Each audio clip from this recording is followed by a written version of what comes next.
ओम नमः शिवाय, हर हर महादेव। साथियों, पितृपक्ष आरंभ हो चुके हैं। पूर्णिमा से लेकर पितृमोक्ष अमावस्या तक ये 16 दिन पितरों के नाम के होते हैं। वर्ष में केवल एक बार ये 16 दिन हमारे पितृ हमारे घर पर लौट कर आते हैं, कुछ समय हमारे साथ व्यतीत करते हैं और फिर वापस पितृलोक को चले जाते हैं। पितृपक्ष यानी कि श्राद्ध पक्ष, इसमें हमें पितरों को प्रसन्न करने के लिए क्या क्या करना चाहिए, क्या क्या कार्य नहीं करने चाहिए, किन बातों से हमारे पितृ हमारे ऊपर प्रसन्न होते हैं, किन बातों की वजह से हमारे पितृ हमसे रूठ कर चले जाते हैं, पितृपक्ष में क्या क्या खरीदना चाहिए अथवा क्या कुछ नहीं खरीदना चाहिए। आज के इस वीडियो के माध्यम से मैं आपके समक्ष ये सभी जानकारियां रख रहा हूं। साथियों, मैं पंडित मुकेश शर्मा, ज्योतिषाचार्य, आध्यात्मिक गुरु और मोटिवेशनल स्पीकर, आप सभी का एक बार पुनः अपने चैनल मोटिवेशनल गुरुजी में स्वागत करता हूं। साथियों, अगर अभी तक आपने मेरा ये चैनल सब्सक्राइब नहीं किया तो चैनल को सब्सक्राइब कर लें और साथ ही बेल आइकन को भी प्रेस कर लें, ताकि समय समय पर महत्वपूर्ण जानकारियां मैं आप लोगों तक पहुंचाता रहूं और समय पर आप भी उसका लाभ ले सकें। चलिए साथियों, वीडियो को शुरू करते हैं। जिस तरह माता पिता अपनी औलाद के लिए कई कर्तव्य कर्म करते हैं, जैसे कि बच्चे को पालन पोषण करना, उसको पढ़ाना लिखाना, उसकी प्रत्येक ज़रूरत और उसकी प्रत्येक इच्छा को पूरा करना, बच्चों का शादी ब्याह कराना, उन्हें अपने पैरों पर खड़ा करना और समाज में उन्हें प्रतिष्ठा दिलाना, हर माता पिता अपनी संतान के लिए यह कार्य करता है और उसका कोई वो हिसाब नहीं रखता। इसी तरह हमारे जो भी माता पिता, दादा दादी, परदादा परदादी इत्यादि जो भी हमारे परिवार के सदस्य थे, जो अब इस दुनिया को छोड़कर जा चुके हैं और अब हमारे सामने पितरों के रूप में वे पितृलोक में रहते हैं, उनके प्रति भी हमारे कुछ कर्तव्य कर्म बनते हैं, जैसे कि विधि पूर्वक उनका पिंडदान संस्कार करना, श्राद्ध पक्ष में उनका श्राद्ध करना, गया में श्राद्ध करना, तर्पण करना इत्यादि शास्त्रोक्त कर्म जो उनकी आत्मा को शांति प्रदान करते हैं। यह प्रत्येक व्यक्ति का अपने पितरों के लिए कर्तव्य कर्म है।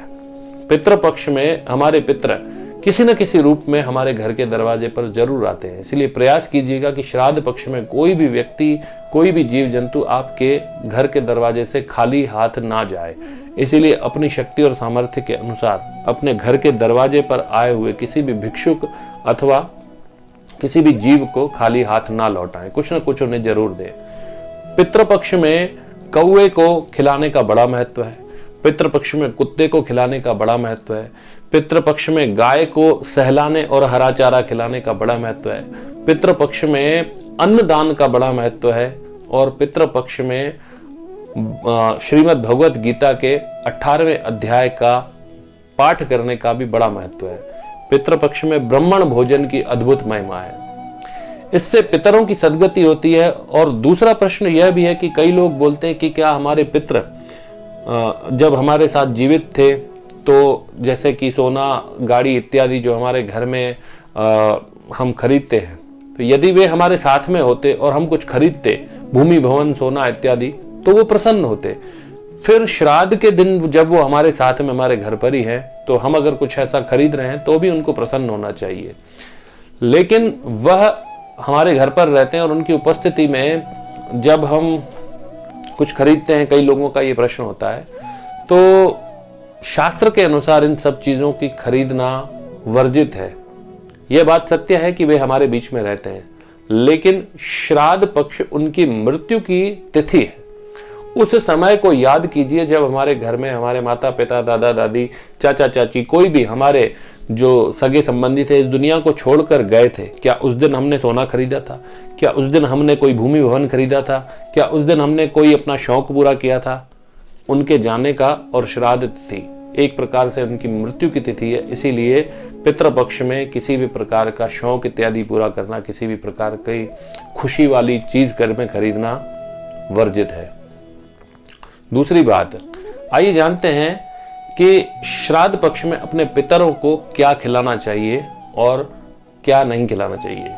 श्राद्ध पक्ष में पितरों को खीर, मालपुए, दूध, दाल चावल और उनके मनपसंद व्यंजन उनको खिलाना चाहिए जो सात्विक हो। साथ ही लहसुन, प्याज, खटाई इत्यादि श्राद्ध के भोजन में नहीं खिलाना चाहिए। हमारे पितृ हमसे गया श्राद्ध की बड़ी कामना करते हैं। भगवान श्री रामचंद्र जी ने भी अपने पिता दशरथ जी का पिंडदान गया में ही किया था।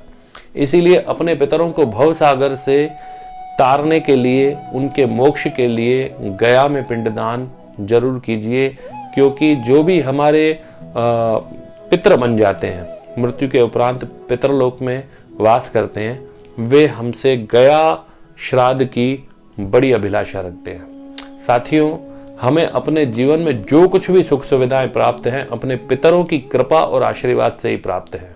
इसीलिए हमेशा अपने पितरों की भक्ति कीजिए और उनकी प्रसन्नता के लिए शास्त्रोक्त कर्म करते रहिए। आज के वीडियो में इतना ही। अगले वीडियो में और कई जानकारियों के साथ आपके सामने मैं फिर से प्रस्तुत होऊंगा। तब तक के लिए ओम नमः शिवाय, हर हर महादेव।